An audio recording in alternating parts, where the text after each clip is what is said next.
Marcus Hayes sat in his cramped studio apartment, staring at the divorce papers his wife, Elena, had thrown at him just 3 weeks after his mother's funeral.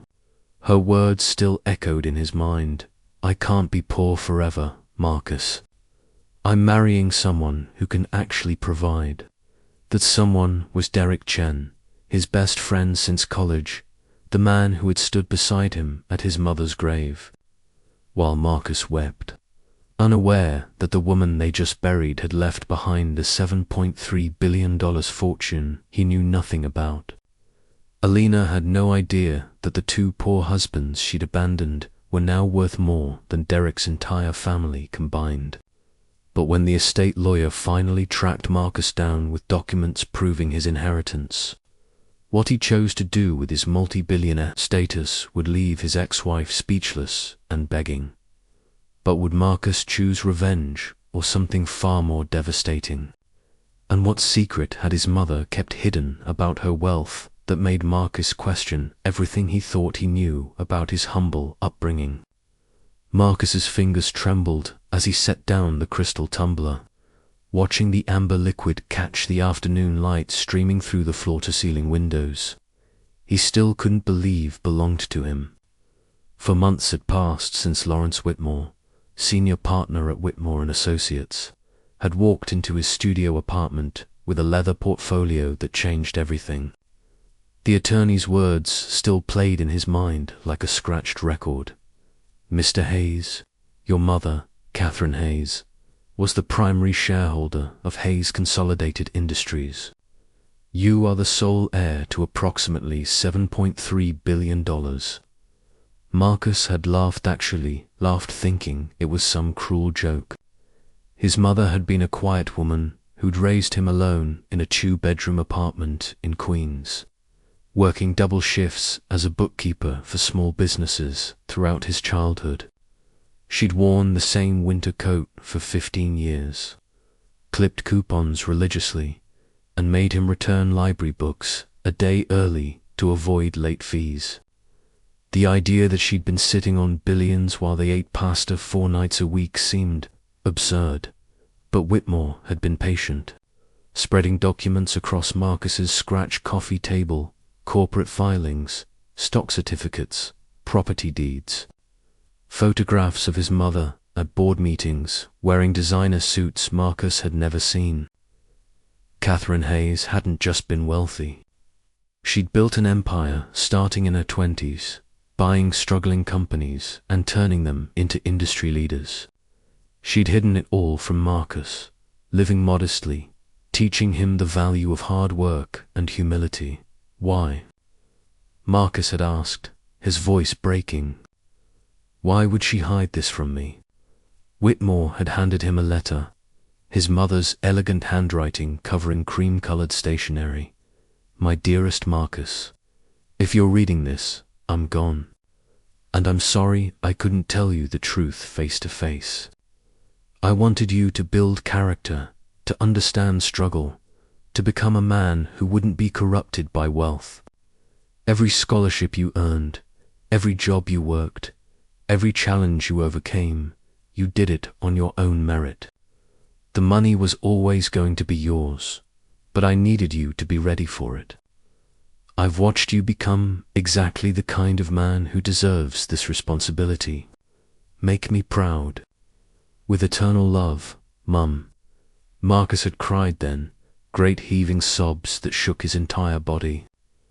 His mother had died from a sudden heart attack 3 weeks earlier, and he'd buried her in a simple ceremony he'd paid for with his credit card, going into debt he couldn't afford because she'd had no life insurance. Or so he'd thought.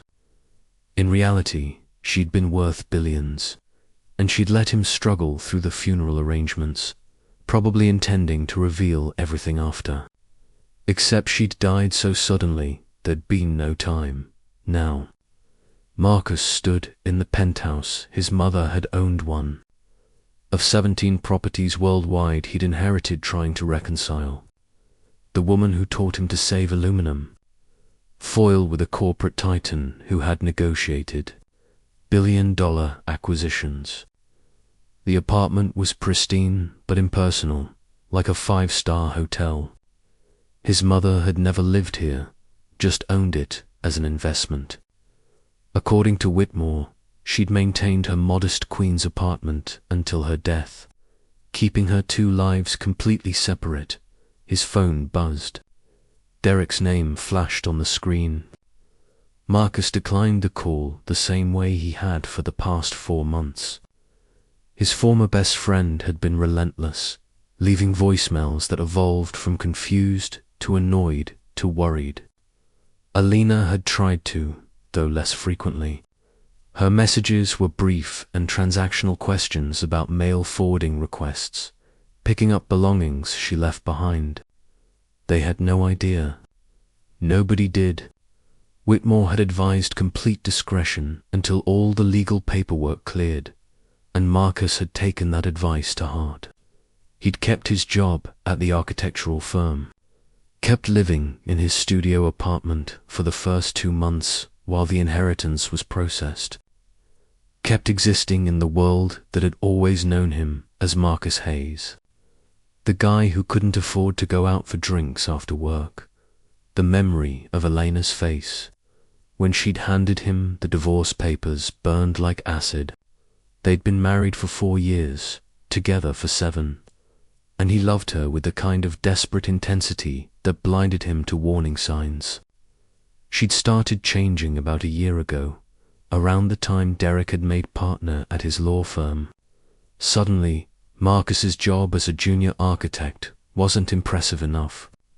His modest salary, decent but not extravagant, became a source of constant criticism.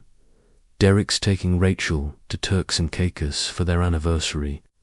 She'd said one night, her voice sharp with resentment, "We can't even afford a weekend in the Poconos."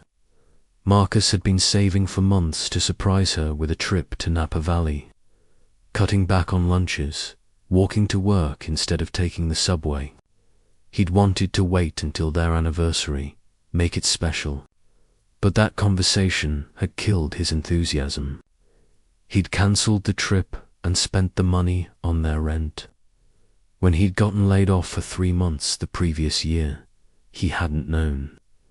Alina had been confiding in Derek during that period, meeting him for lunch, texting him late at night.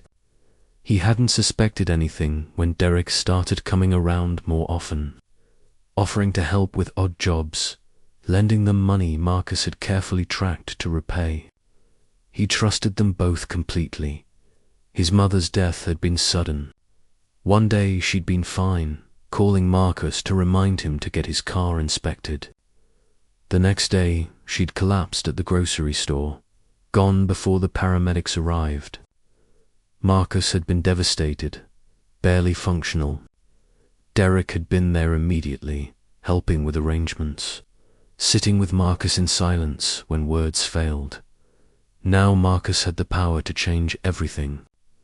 The money, the power, the control. He was no longer the man he once was. And Derek, his former best friend, had no idea what was coming. But Marcus wasn't just going to get back at Derek or Alina. He had a different plan. One that would shatter everything they thought they knew. Elena had been supportive, too, or so it seemed. But 2 days after the funeral, Marcus had come home to find Eleanor. "I can't do this anymore," she'd said, not meeting his eyes. "I've been unhappy for a long time, Marcus. You're a good person, but you're never going to be successful. I need more than this." She gestured at their apartment, at their life, at him like he was a disappointing purchase. She was returning. "I just buried my mother," Marcus had said, his voice hollow. "I know, and I'm sorry about Catherine. I really am, but I've met someone who can give me the life I want." She'd paused, and Marcus had known before she said it. "Derek and I have been seeing each other. We didn't mean for it to happen, but the rest had been white noise." His wife Onda's best friend, the 2 people he trusted most after his mother. Derek had looked guilty when Marcus confronted him, but not guilty enough to back away. "I love her, man," he'd said. "I didn't plan this, but I can give her everything you can't. She deserves to be happy." They'd married quickly. Some courthouse ceremony Marcus heard about through mutual friends who'd awkwardly unfriended him on social media. Elena had posted wedding photos, her in an expensive dress, Derek in a destitute, both of them beaming at some trendy restaurant Marcus couldn't have afforded on a year's salary. That had been 3.5 months ago. 3.5 months of Marcus drowning in grief and betrayal, going through the motions at work, existing rather than living. And then Whitmore had appeared with his leather portfolio, and everything had changed. Marcus picked up his phone and opened Instagram, something he rarely did anymore. Elena's profile was public, her life on display. Photos of her and Derek at charity galas, vacation snippets from Saint-Tropez, pictures of their new townhouse in Brooklyn Heights. She tagged Derek's law firm constantly, name-dropping his partners, positioning herself as the sophisticated wife of a Derek had posted a photo 3 days ago, him and Elena at some legal conference, her hand on his chest, both of them looking insufferably smug. The caption read, "Blessed to have this amazing woman by my side. Here's to building our future together." Marcus closed the app, his jaw tight. They thought they'd won. Elena had traded up. Derek had gotten the girl, and Marcus had been left with nothing but grief and humiliation. Except that wasn't true anymore, was it? He had $7.3 billion and all the power that came with it. He could destroy them both financially and socially without breaking a sweat. One call to Derek's managing partner about some carefully leaked information. One social media post revealing his net. One purchase of Derek's firm, followed by Derek's immediate termination. But his mother's letter sat in his desk, and he kept reading it, trying to understand what she would have wanted. She'd hidden her wealth to teach him character, to ensure money didn't corrupt him.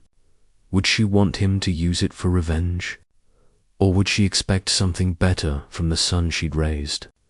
Whitmore had mentioned that Hayes Consolidated Industries owned 17% of Derek's law firm through a complicated web of subsidiary investments. Marcus hadn't pursued the connection yet, but it was there waiting. He also knew that Elena's newly festal was entirely dependent on Derek's income and his family money, which was substantial, but nothing compared to what Marcus now controlled. The question wasn't what he could do. The question was what he should do, and what kind of man he wanted to be with this unexpected power. 6 months after Whitmore's revelation, Marcus walked into the lobby of Morrison, Chen and Associates, where Derek was a partner. The security guard didn't recognize him. Why would he? Marcus had never visited Derek's firm before, always meeting at bars or restaurants. Now he wore a Tom Ford suit tailored specifically to his measurements, carried a leather briefcase that cost more than his old car, and moved with the quiet confidence that came from knowing he could buy the entire building if he wanted. "I have an appointment with Richard Morrison," Marcus told their receptionist, smiling politely. She checked her computer, nodded, and directed him to the top floor. Marcus had spent the last 2 months becoming familiar with Hayes Consolidated Industries' portfolio, attending board meetings via video conference, learning the business his mother had built. He discovered she'd been a genius at identifying undervalued companies and transforming them. She'd also been ruthlessly strategic about maintaining control while staying out of the public eye. Morrison, Chen & Associates was a mid-sized law firm specializing in corporate litigation. Successful but not elite, profitable but with room for growth. Hayes Consolidated owned 17% through a holding company, enough to influence decisions, but not enough to draw attention. Marcus had done his research. The firm needed capital to expand. Several partners were approaching retirement, and there was internal tension about the firm's direction. Richard Morrison was the founding partner, 72 years old, and looking to secure the firm's legacy before he stepped down. Marcus had reached out through intermediaries, expressing interest in investment opportunities. Morrison had jumped at the chance, never connecting Marcus Hayes, the investor, with Marcus Hayes, who Derek occasionally mentioned as his ex-best friend. Morrison's office, vast oak-paneled and traditional, filled with legal texts and framed diplomas. The man himself was tall and distinguished with silver hair and sharp eyes that had spent decades evaluating witnesses and... "Mr. Hayes, thank you for coming," Morrison said, shaking hands firmly. "I've been impressed by your portfolio. Hayes Consolidated has an excellent reputation." They settled into leather chairs, and Morrison launched into a presentation about the firm's growth potential, current client base, and expansion plans. Marcus listened carefully, asking intelligent questions, demonstrating knowledge that seemed to surprise Morrison. "I'll be direct," Morrison finally said. "We're looking for a strategic investor who can provide capital and potentially open doors to new clients. In exchange, we're offering equity and board representation, but I need to know your intentions. Are you looking for passive investment or active?" Marcus met his gaze steadily. "I believe in investing in people as much as businesses. I'd want to understand your team, your culture, your vision. I'd also want assurance that current leadership shares my values regarding integrity and loyalty." Something flickered in Morrison's eyes. "Interesting you mentioned loyalty. It's been a concern of mine lately." Marcus said nothing, waiting. "We have a partner," Morrison continued carefully, "who's very talented but increasingly difficult. Derek Chen, brilliant litigar, brings in significant business, but he's become arrogant, treating staff poorly, cutting corners in ethics, using firm resources for personal matters." He paused. "I'm considering whether he's the right fit for our future." Marcus kept his expression neutral. He hadn't anticipated this, but apparently Derek's success had gone to his head in ways beyond stealing. Marcus's wife. "I'd want to review all partners' performance metrics before making any investment decision," Marcus said. "But I value culture over individual talent. One toxic person can poison an entire organization." Morrison nodded slowly. "I think we're going to work well together, Mr. Hayes. Why don't you attend all partners' meeting next week?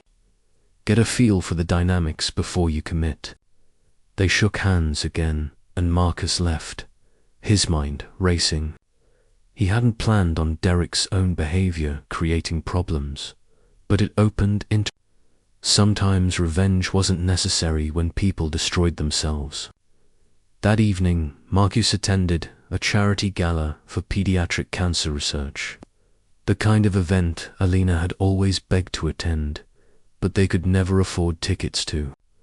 Now he had a table, wore a tuxedo that cost more than their old monthly rent, and moved through rooms of Manhattan's elite like he belonged, because now he did.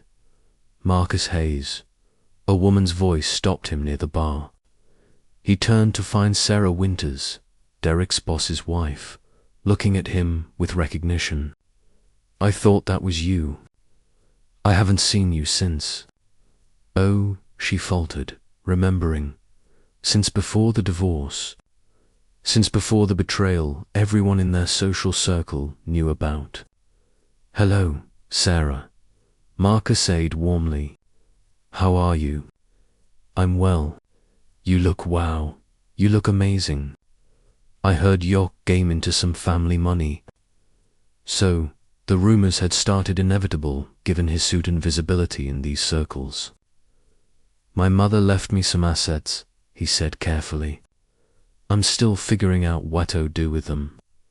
Sarah glanced around, then leaned closer. Can I be honest? What Derek did was unforgivable. A lot of us stopped talking to him and Alina after we heard what happened. Taking advantage of your grief like that. She shook her head. Anyway, I'm glad you're doing well. You deserve it. They chatted for a few more minutes, and Marcus learned that Derek and Alina weren't as socially successful as their Instagram suggested. Many people found them nouveau riche and tackles it. Elena's constant bragging off-putting. Derek's arrogance. Later, Marcus saw them across the ballroom. Alina wore a silver gown that was trying too hard, dripping with jewelry that screamed, "Look how wealthy I am." Derek stood beside her in a tuxedo that didn't fit quite right, both of them working the room with the desperation of people trying to prove they belonged. Elena saw her face went through a remarkable transformation. Confusion, recognition, shock, and something that looked like panic. She grabbed Derek's arm, whispering urgently. Derek turned, and Marcus watched color drain from his former friend's face. Marcus raised his champagne glass in a small salute and turned away, disappearing into the crowd. Let them wonder. Let them panic. Let them spend the night speculating about how Marcus Hayes could possibly be at an event where tickets cost $50,000 per table. His phone buzzed. Alina, he declined the call. 2 minutes later, Derek tried, declined. Then, Alina again, followed by a text. Marcus, we need Totak. Please call me. He blocked both numbers and went back to networking with people who actually mattered. People who controlled the kind of power and influence that could reshape industries. His mother had built an empire while living modestly, teaching him that real wealth was quiet, strategic, and purposeful. She would have been proud of how he was handling this, not with explosive revenge, but with patient, calculated moves that would reshape the entire board. The partners' meeting at Morrison, Chen and Associates was held in a conference room that tried to project sex, but mostly achieved pretension. Marcus sat beside Richard Morrison, introduced as a potential major investor who was evaluating the firm. The 14 partners sat around a massive mahogany table, most looking curious, a few looking nervous, and Derek looking like he might vomit. Derek had clearly done his homework in the week since the gala. His expression kept flickering between disbelief and fear, his eyes darting to Marcus constantly. Alina must have lost her mind when she learned the truth. Marcus had heard through mutual acquaintance that she'd called everyone they knew, trying to confirm the rumors, learning that yes, Marcus Hayes had inherited billions, and yes, he was now one of the wealthiest men in New York. Thank you all for accommodating this meeting. Morrison began. Mr. Hayes represents Hayes Consolidated, which many of you may not know is already a minority shareholder in our firm. He's considering a significant increase in investment, which would provide capital for our expansion plans. But first, he'd like to understand our culture and partnership dynamics. Marcus smiled politely, projecting calm confidence while I appreciate everyone's time. I believe the strength of any organization lies in its people and values. I'd like to hear from each of you about what makes this firm special and where you see opportunities for growth. They went around the table. Most partners spoke about client relationships, practice areas, Derek went last, his voice tight. I've built a significant corporate litigation practice here. My client revenue has grown 40% year. I think expansion into international arbitration will be a natural evolution. Marcus nodded, taking notes. Impressive growth. How do you balance aggressive business development with maintaining ethical standards and firm culture? Derek's jaw tightened. I don't think there's any conflict. Results speak for themselves, do they? Marcus looked at Morrison. I noticed something interesting in the background materials. There have been 3 formal complaints against Mr. Chen from junior associates in the past year. Regarding hostile work environment, 2 clients have privately expressed reservations about his aggressive tactics, and there's a pending state bar inquiry regarding his conduct in the Henderson litigation. Results at what cost? The room went. Derek's face turned red. How do you? Those are confidential personnel matters. I have access to everything relevant to my investment decision, Marcus said calmly. And I'm concerned about reputational risk. A firm's brand is built on integrity, not just revenue. One partner's problematic behavior can contaminate the entire organization. Morrison cleared his throat. We've been addressing these concerns internally. Have you? Marcus pulled out a tablet, displaying documentation. Because I've seen evidence of ongoing issues being minimized.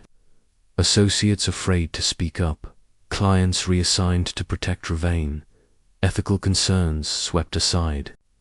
This isn't about one person.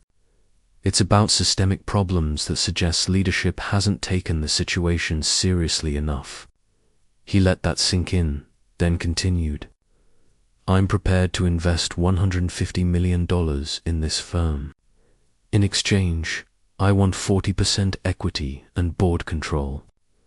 I want the authority to restructure partnership as needed, implement new ethics and management protocols, and reshape the firm's culture. If you're not willing to make hard decisions about problematic partners, regardless of their revenue, then this isn't the right investment for me. The silence was deafening. Derek looked like he might explode. Several partners shifted uncomfortably. Morrison's experience was unreadable. You're saying you won't invest if Derek stays? One partner asked carefully. I'm saying I won't invest if the firm prioritizes short-term revenue over long-term reputation and culture. Marcus replied, whether that applies to Mr. Chen or anyone else is for you to determine. But I need partners who share my values, and I need leadership willing to enforce standards consistently. Derek stood abruptly. This is personal. You're trying to punish me because of Alina. Sit down, Morrison said sharply. Derek hesitated, then slowly sat. Morrison turned to Marcus. Can you give us the room? Marcus collected his materials and left, walking to their reception area. 20 minutes later, Morrison emerged alone. That was bold, Morrison said. You put us in an impossible position. I presented facts and stated my requirements, Marcus replied. What you do with that information is your choice. Morrison studied him for a long moment. Derek Chen was my daughter's godfather. I've known him for 15 years, but I've also watched him become someone I don't respect. And I've been looking for Arieson to act. You just gave it to me. He extended his hand. We'll meet your... Derek will be asked to leave the partnership within 30 days. I assume you'll want to be involved in finding his replacement. Marcus shook his hand. I have some thoughts on restructuring the entire litigation department. May I suggest we schedule a longer meeting next week? Walking out of the building, Marcus felt something he hadn't expected. Not triumph, but sadness. Derek had been his best friend, the person he trusted with everything. That Derek had destroyed himself through his own arrogance and ethical lapses didn't erase the loss of what their friendship had once been. His phone buzzed. Llewellyn from a new number he hadn't blocked yet. The text was from, "Please, Marcus, we need to talk. Derek's career is falling apart, and I know it's because of you. Please, I made a mistake. I'm so sorry. Can we meet?" Marcus deleted the message without responding. Some bridges, once burned, couldn't be rebuilt. 3 weeks later, Marcus stood in the living room of his childhood apartment in Queens, the place where his mother had raised him. The building manager had been shocked when Marcus had offered to buy the entire building. More shocked when Marcus had insisted on preserving it as affordable housing rather than converting it to luxury condos. The apartment was exactly as his mother had left it. Worn furniture she'd refused to replace, kitchen appliances from the 90s, photographs of Marcus covering a very surface. He'd been putting off coming here, unable to face her things. But Whitmore had called that morning with news that required him to confront his mother's secrets one final time. "Your mother left specific instructions, Stowe. Be open 6 months after the estate settled," Whitmore had said. "There are items in her apartment she wanted you to find personally, things that explain her choices. I think you need to see them." The lawyer had given him a key and a safety deposit box number. Marcus had started in the apartment, moving through rooms that smelled faintly of his mother's lavender perfume. In her bedroom closet, behind modest clothes she'd worn, he found a locked filing cabinet. The key from Whitmore opened it. Inside were her journals, hundreds of them dating back 30 years. His mother's elegant handwriting filled page after page: business strategies, investment decisions, philosophical reflections on wealth and character, and notes about Marcus. She documented his entire life, his first words, his school achievements, his struggles and triumphs, her hopes and fears for him. One journal from 15 years ago caught his eye. The entry was dated the day after his 10th birthday. "Marcus asked me today we couldn't have a bigger apartment like his friend Derek's family. It broke my heart to see him feel less than others, but I know this struggle is teaching him empathy and resilience. Derek's parents give him everything, and I can already see the entitlement forming. Marcus is learning to earn, to appreciate, to work for what he wants. When he inherits this empire, he'll be ready because he'll understand the value of money in ways Derek never will. I'm building a man, not just transferring wealth." Marcus sat on his mother's bed, tears streaming down his face as he read page after page of her thoughts. She'd struggled with her decision, constantly second-guessing herself, worrying she was being too harsh, but always returning to her core belief that he needed to be forged by challenge before he could handle unprecedented success. She'd written about his relationship with Alina. "I don't trust that girl. She looks at Marcus like he's a stepping stone, not a destination. But he loves her and he needs to learn this lesson himself. Perhaps it's better he experiences heartbreak now while he still thinks. He has nothing, so he'll understand the difference between people who love him and people who love what he can provide." His mother had seen Elenestru nature years before Marcus had. She'd known and hadn't warned him, trusting he would survive the lesson and emerge stronger. The final journal was dated the week before her death. "I need to tell Marcus the truth soon. He's 32 now, mature enough to handle this responsibility.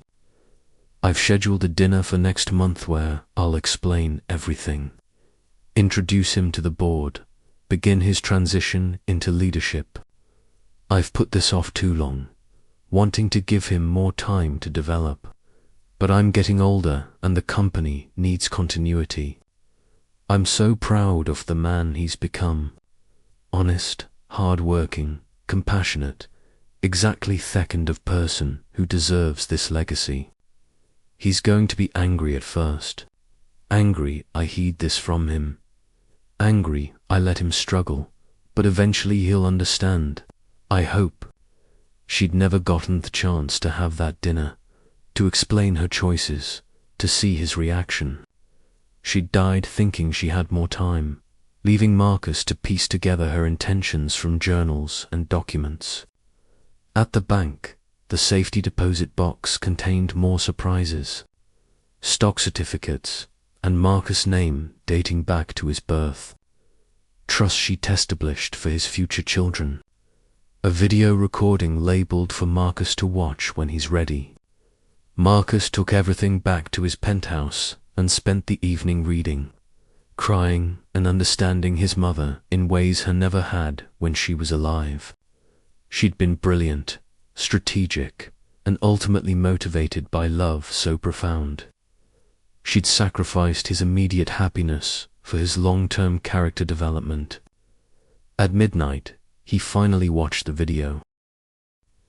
His mother appeared on screen, looking healthy and vibrant, recorded perhaps a year before her death. She sat in an office Marcus didn't recognize, wearing one of the business suits from the photographs. "Hello, my darling boy," she began, and Marcus's throat tightened.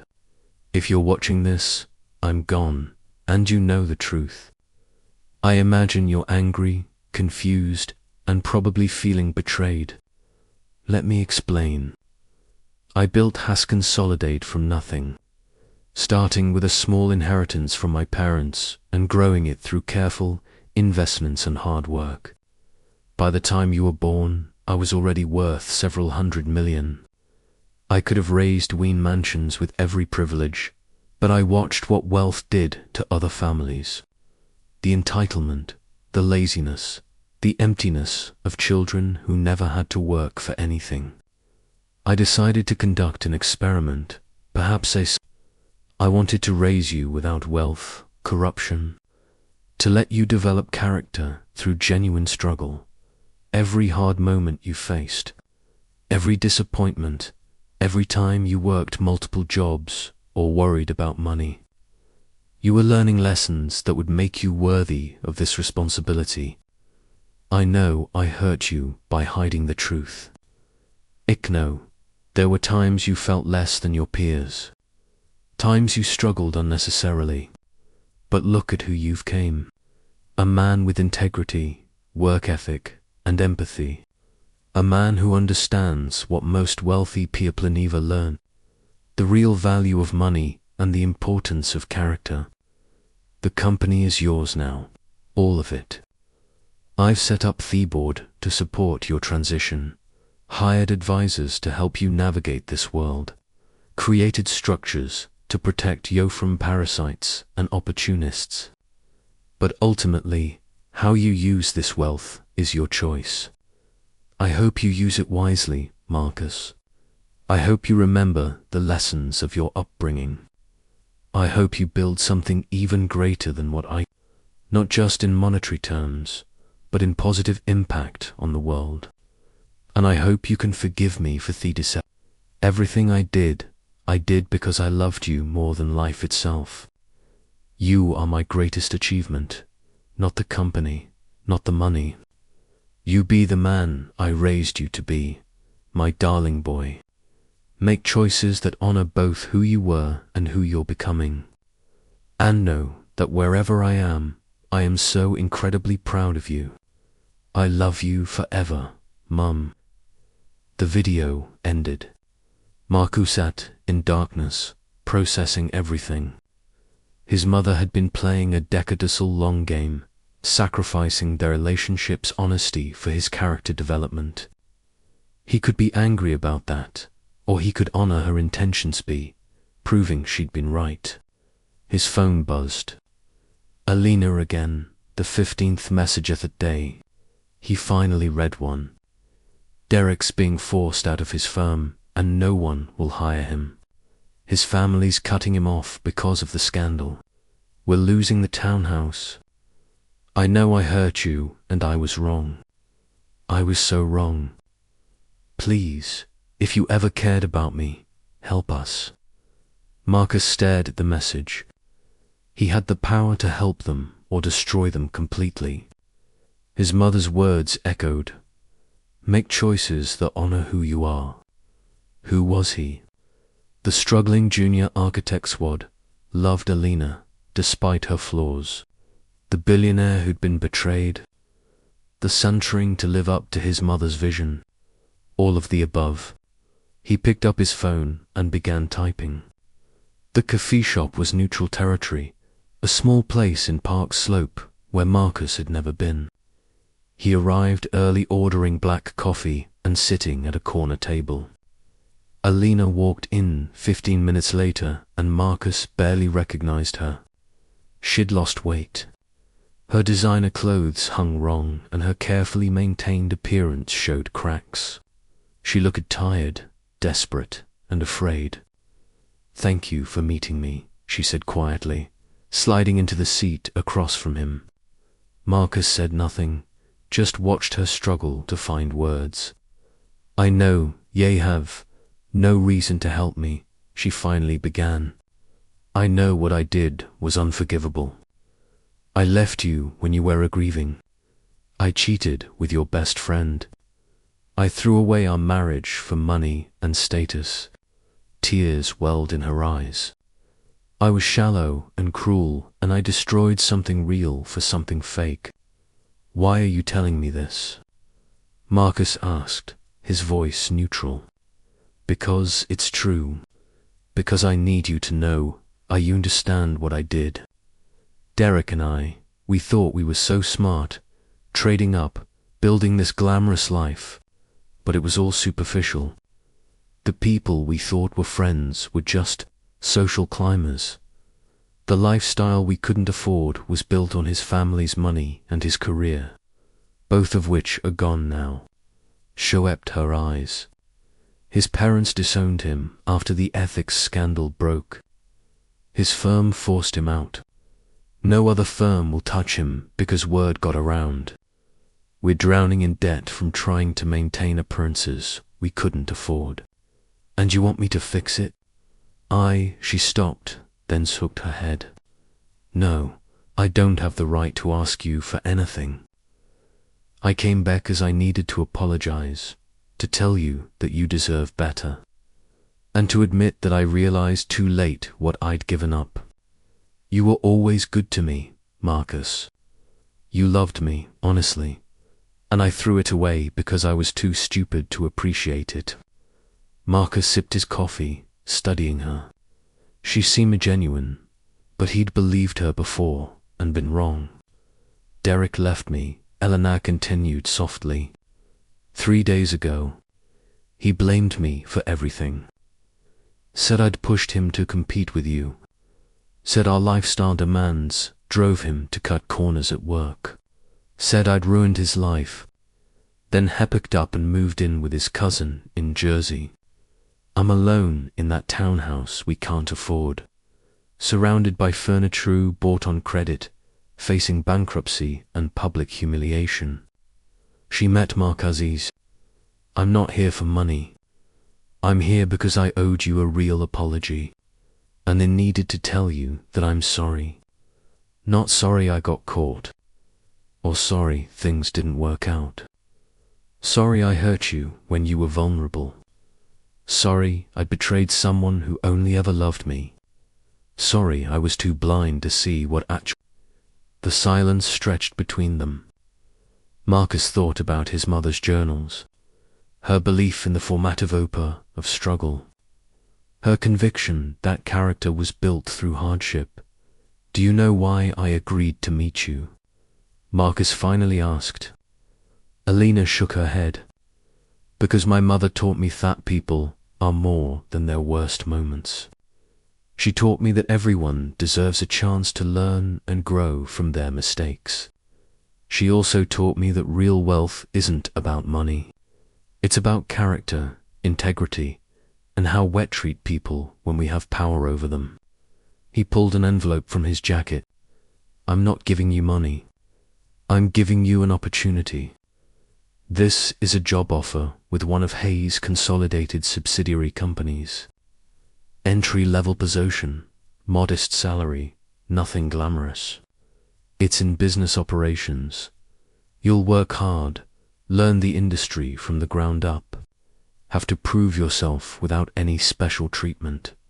The only accommodation I've made is that they'll give you an advance on your first month's salary so you can find an affordable apartment. Elena stared at the envelope like it might disappear. I don't want your gratitude, Marcus continued. I don't want anything from you. But I watched you become someone I didn't recognize because you were chasing a lifestyle you thought would make you happy.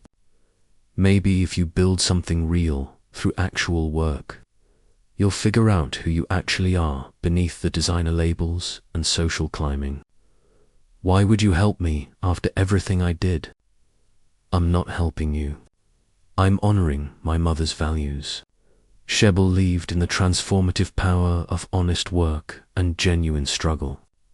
She believed people could change if given the right circumstances. I'm testing whether she was right. He stood. Take the job or don't. It's your choice.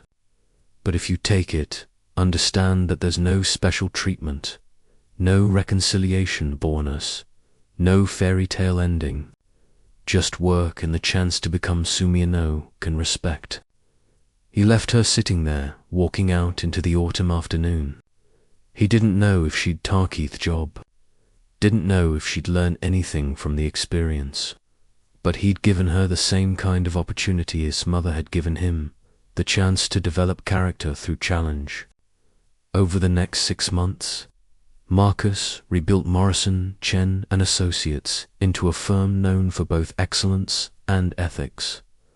Derek's departure had been rocky, but the firm was healthier without his toxic presence.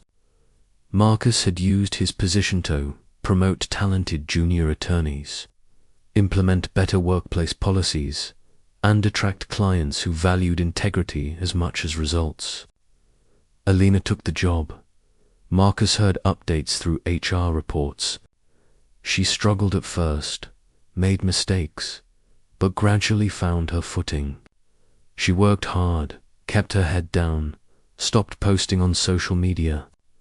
According to a supervisor, she was becoming a solid employee who might eventually earn promotions on her own merit. Derek, meanwhile, had disappeared from their social circles entirely. Last Marcus shared, he was working for a small firm in New Jersey, handling unglamorous cases, living in a modest apartment. His arrogance had cost him everything, and he was rebuilding from nothing, if hell was rebuilding at all. Marcus thought about them sometimes, about how quickly fortunes could reverse, about how the who'd once had everything was now the one struggling, while Marcus, who'd lost everything, had gained more than he'd ever imagined. His mother's experiment had worked, perhaps better than she'd known. He developed character through struggle, learned to value integrity over appearance, and emerged from betrayal stronger rather than bitter. He stood in the apartment his mother had lived in, surrounded by her journals, and finally understood what she'd been trying to teach him. Wealth was a tool, not a measure of worth. Character was built through challenge, not comfort. And the greatest gift she'd given him wasn't the money. It was the nation to handle it without losing himself.